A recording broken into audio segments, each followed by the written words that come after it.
구분 구적법을 이용해서요. 자, y x 제곱이라는 곡선이 있고요. 자, 그리고 x축이 있습니다. 그리고 x 1이라는 직선이 있는 대로 둘러싸인 이 넓이를 우리는 찾기를 원합니다. 자, 이 넓이를 규칙성 있게 분할하기 위해서요. 자, 이것을 n개로 쪼개었다라고 한번 생각해 보겠습니다. 자, 1을 n 등분 쪽이었기 때문에 요 위치의 값이 얼마가 되느냐면요. 1 나누기 n 이렇게 쓸 수 있겠죠. 여기는요. 2 나누기 n 이렇게 되겠죠. 자, 이와 같이 계속 쪼개어 나간다 라 볼 때 우리가요. 점점점 계속 한번 가보면 어느 특정 지점을 우리가 주목해 보겠습니다. 자, 그것을 k의 나누기 n 이렇게 한번 적어 볼게요. 자, 주목해서 볼 부분인데, 자, 요 부분에서의 함수값, 요 부분에서 함수값. 자, 잘 안 보이죠? 자, 이쪽에서 볼게요. 자, 이 부분에서의 함수값을 따라가 볼게요. 그리고는요, 이 넓이를 한번 우리가 생각해 볼 겁니다. 자, 넓이를 내가 표현을 해 볼 테니까요. 요 넓이에 지금 관심을 한번 가져 볼 겁니다. 자, 이러한 넓이가 n개가 모두 있습니다. 자, 이 넓이를요, 자, k번째 넓이다라고 한번 생각해 볼게요. 자, 그러면, 자, 가로하고 세로의 곱인데, 특별히 세로를 한번 볼게요. 자, 이 함수에다가요, x 자리에 n분의 k를 넣은 것이 이 높이가 되잖아요. 자, 이 표시를 내가 빨갛게, 빨간 점으로 한번 표현해 볼게요. 이까지의 높이를 지금 생각하는 겁니다. 요렇게요. 자, 요 높이를 생각하는 건데, 자, 그 높이는 그러면, x 자리에다 n분의 k를 넣으면 되잖아요. 그쵸? 그리고는 제곱, 이렇게 해둘게요.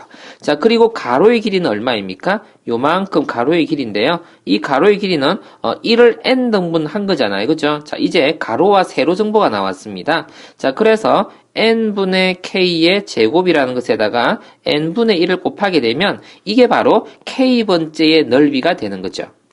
자, 그 k번째의 넓이를 어떻게 해주면 됩니까? 그쵸. n개를 더해주는 것이었었습니다. 그쵸. 구분구적법이요. 자, 그러면 시그마 계산을 해주면 되겠죠? 분의 n인데요. 자, n 세제곱이 있는 것이고요. k 제곱이 있는 것이지요. 그죠? 자, 근데, k에 대한 변수가 지금, 변하고 있는 겁니다. 그죠? 자, 한 번 더 적어볼게요. 복잡해 보이긴 하지만, n 세제곱은 1 적었고요. 시그마 계산에 이렇게 보면 조금 더 이해가 더 쉬울 것 같습니다. k 제곱요.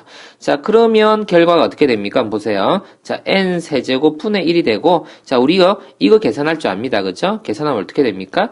6분의 1에요. n의 n 플러스 1. 그리고 얼마죠? 2n 플러스 1. 이렇게 됩니다. 자, 이렇게 됐고요. 자, 우리가 최종적으로 구하고자 하는 것은 이 곡선의 넓이인데요. 곡선 부분을 차지하는 이 넓이를 찾고 있는 거거든요. 근데 이렇게 계산하면은 우둘투둘 하잖아요. 그죠? 근데 이 n이라는 것을 무한대로 보내본다 그랬죠? 자, 구분구적법이라는 것이요. 자, 그래서 리미터, 식을 이렇게 적어본다 그랬습니다. n이 무한대로 가지고, 그리고 시그마에요. K1에다가 N까지. 지금 단계별로 보고 있기 때문에 쭉 따라오면 됩니다. 결국에는 요만큼 구해서 시그마 연산했고, 이 전체 계산한 것이 요것이었는데, 거기다가 리미트를 달겠다는 뜻입니다. 자, 이 전체에다가 리미트를 적용해주면 어떻게 됩니까? 최고차 개수 비교하면 되는 거죠? 6분의 2인데요. 6분의 2라고 잠깐 적어볼까요? 이렇게 됐죠? 자, 그런데 그 결과는요, 어떻게? 3분의 1이 된다라고 하는군요. 이 3분의 1이라는 것이 곧요, 곡선으로 이루어져 있는, 그리고 직선과 곡선으로 둘러싸여져 있는 이 부분의 정확한 넓이라고 하는데요. 이것은 참값입니다. 근사값이 아닙니다. 자, 이것이 n 값이 만일에 100이나 1000이나라고 된다면 근사값이겠죠. 그러나 n이 무한대로 갔기 때문에, 무한대로 갈 때 수렴하는 상태였기 때문에 얘는요, 참값이라고 할 수 있다라는 이야기입니다. 결론적으로 우리는요, 자, 이렇게 구분 구적법을 이용해서 곡선으로 둘러싸이는 이 넓이를 찾을 수 있었다라는 이야기가 되겠습니다. 자, 아예 처음부터 시작을요. 자, 여기서는 지금 튀어나오도록 했는데요. 여기서는 안쪽으로 들어가 있는 형태입니다. 이렇게 계산되어질 수도 있는데요. 비교를 해보면, 자, 여기서는요. 자, 누구 기준이냐면 직사각형에서요, 요 뒷부분을 가지고서 함수값을 만드는 거예요. 그럼 시작을 여기서는 어떻게 한 거냐면, 첫 번째 직사각형에 아까 우리가 이게 빨간 점을 내가 하나 잡았었죠? 그것처럼 여기도 빨간 점을 하나 찍어 놓을게요. 여기다 점을 안 찍고 여기다 점을 찍을게요. 왜냐하면 이 그래프를 타고 올라가는 이 부분의 위치를 여기를 잡겠다는 이야기입니다. 자, 여기 점을 하나 찍겠고, 여기도 점을 하나 찍겠습니다. 이렇게 점을 찍겠어요. 요렇게요. 자, 어떠한 모양인지 이해되죠? 자, 그런데 이쪽에서는요, 점을 그렇게 찍는 것이 아니라 앞쪽에서 점을 찍습니다. 그쵸? 앞쪽을 기준을 잡는, 방법이 좀 달라진 거죠. 이렇게 잡아가는 겁니다. 자, 이렇게 잡아갈 때에 어딘가 쭉 갔을 때 있잖아요. 만일에 아까 우리가 생각한 거 네 번째 칸이었으면 뭐 어떤 걸 잡아도 상관없습니다. 그냥 예를 드는 거니까요. K번째 것을요.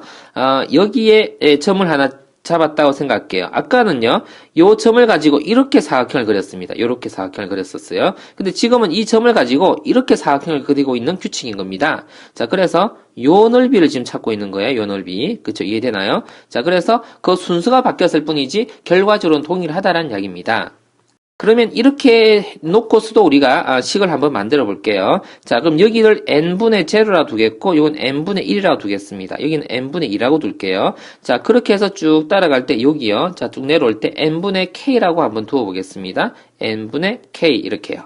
자, 그러면 가로의 길이는 동일하고요. 이 높이도 여전히 동일합니다. 자, 높이는 그럼 어떻게 됩니까? n분의 k의 제곱이다. 그대로 쓰면 됩니다. 이렇게요. 자, 그러면 자, 이것도 이 부분을 sk다라고 해서요. 자, k번째의 넓이다라고 상상하겠다는 뜻인 거죠. 자, 그러면 n분의 k의 제곱을 적겠고 거기다 n분의 1이 있는 것입니다. 자, 그러면 이것을요. 우리는 시그마로 이제 합하기를 원하잖아요. 여기서 조금 생각을 이제 달리 해야 됩니다. 보세요. 자, 여기서 k 값이 어떻게 변하는지를 한번 보세요. 앞에서는 k 값이 1에서부터 요 1이라는 숫자가 어떤 숫자냐면 n분의 n이라는 숫자입니다. 그래서 k 값의 위치가요. k 값의 위치가 1에서부터 n항까지를 가는 거였어요. 1에서 n항까지요. 근데 여기는 한번 보세요. 0에서부터 어디까지 가는 거냐면 그래프가요. 이 점을 따라 계속 올라가 보면 여기가 끝나는 지점이에요. 바로 이 지점을 말하는 건데 그 지점이 여기 동그라미 한번 칠해 볼게요. 그리고 그걸 따라 내려와서 여기는요. n분의 n-1의 위치입니다. 자, 그래서 여기가요. 1에서부터 n까지가 아니라 0에서부터 그쵸? 0에서부터 n-1까지다. 이것만 다르고 다 동일합니다. 자, 그럼 여기는 그대로 적겠죠? 자, k에다가 제곱에다가요. 곱하기 n분의 1 이렇게 적으면 되겠습니다. 자, 그리고 이게 k가 0이라는 것은 큰 의미가 없기 때문에요. 그쵸? 왜 없죠? k에 0을 넣으면 이 전체 0 돼버리잖아요. 그래서 0항은 제외하고 1항부터요. n-1까지다 라고 우리가 표현합니다. 그리고 세제곱분의 1이고요. k제곱 이렇게 적었네요. 자, 그것도 한번 더 적어볼게요. 자, n 세제곱을 밖으로 빼내고 생각해 볼게요. 자, 계산을 나중에 잘하기 위해서. 자, 그러면 n-1이 되고 k제곱이 되는 거잖아요. 자, 그것을 우리는요, 공식에 적용을 해볼게요. 세제곱분의 1입니다. 자, 곱하기 어떻게 됩니까? 요거요, 6분의 1 공식 그대로 적을 건데요. 자, 6분의 1에다가요. 자, n-1까지이기 때문에 여기서의 공식에 n 자리에다 n-를 다 넣어야 되는 겁니다. 그쵸? 자, 그것을 적용해서 한번 적어봐주면 n-1을 적겠고 그리고 n 적겠고요. 그리고 2n-1을 적었어야 되는 겁니다. 자, 이것을 가지고 이제는요, 리미트 적용해주면 되죠? n을 무한대로 보내고 있는 중입니다. 자, 시그마 연산을요, k가 0에서부터 n-1까지, 아니면 여기를 1부터라고 해도 괜찮습니다. 그리고 여기 적용된 것은 sk였었죠. 그것을 다시 이걸 다 적기 위한 것보다는 이 그대로에 대한 극한값을 그냥 적어도 되지 않겠습니까? 자, 그럼 이것은요, 최고차 개수비가 6분의 2가 되는 거죠, 여전히요. 자, 그래서 6분의 2가 되는 것이었고, 그 극한값은요, 3분의 1로 해서, 자, 왼쪽 동일한 결과가 나왔다 알아볼 수 있겠습니다. 자, 무한의 개념으로 리미트를 붙이게 되면 이 간격이요, 이 넓이가 뭔가 빠진 것 같은데도요, 무한대로 보내면 그것이 수렴하기 때문에 촘촘한 그래프 형태로 해서 이 곡선으로 구성되어진 이 넓이를 정확하게 참값으로 구할 수 있다라는 뜻이 되겠습니다. 자, 이 두 가지 경우의 풀이법을 비교하는 문제들이 가끔씩 나오기 때문에 둘 다 철저하게 잘 반복해 주기 바랍니다.